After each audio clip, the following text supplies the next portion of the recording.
എല്ലാവർക്കും നമസ്കാരം. എല്ലാവർക്കും നകുലൻസ് കിച്ചണിലേക്ക് സ്വാഗതം. ഇന്ന് ഞാനിവിടെ തയ്യാറാക്കാൻ പോകുന്നത് കരിമീൻ കൊണ്ടൊരു റെസിപ്പിയാണ്. അത് ഷെഫ് പിള്ളയുടെ ഒരു റെസിപ്പിയാണ്, കരിമീൻ നിർവാണ. അപ്പോൾ അതിൽ ചെറിയൊരു മാറ്റം ഞാൻ വരുത്തിയിട്ടുണ്ട്. അപ്പോൾ അത് എങ്ങനെയാണ് നോക്കാം. അതിനു മുൻപേ ആദ്യമായിട്ട് ഈ ചാനൽ കാണുന്നവരുണ്ടെങ്കിൽ സബ്സ്ക്രൈബ് ചെയ്യാനും ബെല്ലൈക്കൺ ക്ലിക്ക് ചെയ്യാനും ഒന്നും മറക്കരുത്. ഇനി നമുക്ക് വീഡിയോയിലേക്ക് പോകാം. കരിമീൻ കഴുകി വൃത്തിയാക്കി തോലൊക്കെ കളഞ്ഞ് നന്നായിട്ട് വരഞ്ഞു കൊടുത്തിട്ടുണ്ട്. ഇനി നമുക്ക് ഇതിലേക്ക് വേണ്ട മസാല റെഡിയാക്കാം. മസാലയ്ക്ക് വേണ്ട മുളക് പൊടി 1 ടീസ്പൂൺ എടുത്തിട്ടുണ്ട്, 1/2 ടീസ്പൂൺ മഞ്ഞൾപ്പൊടി, 1/2 ടീസ്പൂൺ ഉപ്പ് പൊടി, പിന്നെ ഒരു അരമുറി ചെറുനാരങ്ങ. ഇതെല്ലാം കൂടി മിക്സ് ചെയ്തിട്ട് നമുക്കൊരു മിശ്രിതം തയ്യാറാക്കിയിട്ട് അത് ഈ മീനിൽ തേച്ച് പിടിപ്പിക്കാം.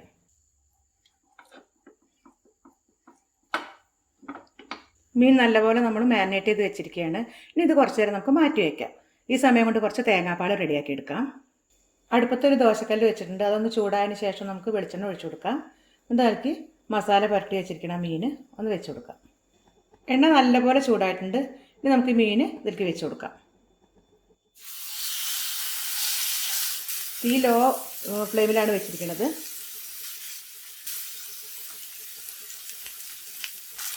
ഇനി ഒന്ന് മറിച്ചിടാം. ചെറുതീലിട്ടിട്ട് തിരിച്ചു മറിച്ചിട്ട് ഒന്ന് വേവിച്ചെടുക്കാം. ചെറുതായിട്ടൊന്ന് മുരിഞ്ഞാൽ മതി.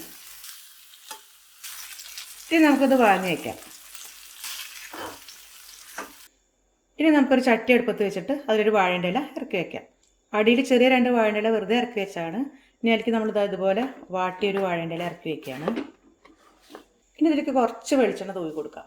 വളരെ കുറച്ച് മതി കേട്ടോ. ഇനി ഇതിലേക്ക് നമ്മൾ വറുത്ത് വെച്ചിരിക്കുന്ന മീൻ ഇറക്കി വയ്ക്കണം. ഇനി ഒന്ന് തീ കൊടുക്കുകയാണ്. ഇനി ഇതിലേക്ക് ഇതുപോലെ അരമുറി തേങ്ങ അരച്ച് പിഴിഞ്ഞതാണ്. നല്ല വലിയൊരു അരമുറി തേങ്ങയാണ്. ഇത് അരച്ച് പിഴിഞ്ഞതാണ്. ഇത് ഇതിലേക്ക് ഞാൻ ഒഴിച്ചു കൊടുക്കുകയാണ്. തീ ഒന്ന് മീഡിയം ഫ്ലെയിമിൽ ഇട്ട് കൊടുക്കുകയാണ്. ഇനി വേണ്ടത് ഇതിലേക്ക് കുറച്ച് ഇഞ്ചി ചെറുതായി അരിഞ്ഞിട്ട് കൊടുത്തിട്ടുണ്ട്. 1 ടീസ്പൂൺ കുരുമുളക്, 2-3 പച്ചമുളക് ഇതുപോലെ നെടുക കീറിയത് ഇങ്ങനെ ഇട്ട് കൊടുക്കുക. ഷെഫ് പിള്ളയുടെ ഒറിജിനൽ റെസിപ്പിയായിട്ട് ഇത് മതി. പക്ഷേ ഞാനിതിൽ കുറച്ചൊരു പച്ചമാങ്ങ നീളത്തിലരിഞ്ഞത് ചെറിയൊരു കഷ്ണം ഇട്ട് കൊടുക്കുന്നുണ്ട്. ഇനി ആ തേങ്ങാപ്പാലിക്ക് വേണ്ട ഉപ്പ്, കുറച്ച് കറിവേപ്പില മുകളിലിട്ട് കൊടുക്കുന്നുണ്ട്. ഇതിങ്ങനെ ഇരുന്ന് വറ്റാൻ സമയം കൊടുക്കണം. ഇടയ്ക്കിടയ്ക്ക് ഇളക്കൊന്നും വേണ്ട. മസാലയുടെ നിറമൊക്കെ മാറി മാറി വരുന്നുണ്ട്. ഒരു ക്രീമി ടെക്സ്ചറിലേക്ക് വന്നാലേ നമുക്കത് എടുക്കാൻ പറ്റും. ഇപ്പോൾ കുറച്ച് സമയം എടുത്തിട്ട് വേണം ഇത് ഉണ്ടാക്കണമെങ്കിൽ. അപ്പോൾ നമ്മളുടെ കരിമീൻ നിർവാണ റെഡി ആയിട്ടുണ്ട്. ഇതിൻ്റെ ടെക്സ്ചർ നോക്കാം. ഇതുപോലെ ക്രീമി ആയിട്ടുള്ള ടെക്സ്ചറാണ് വേണ്ടത്. ഇനി നമുക്കതൊരു പാത്രത്തിലേക്ക് എടുക്കാം. അപ്പോൾ ഈ റെസിപ്പി വളരെ നന്നായിട്ട് തന്നെ നമുക്ക് വന്നിട്ടുണ്ട്. അപ്പോൾ നിങ്ങളെല്ലാവരും വീട്ടിലിത് ട്രൈ ചെയ്ത് നോക്കണം.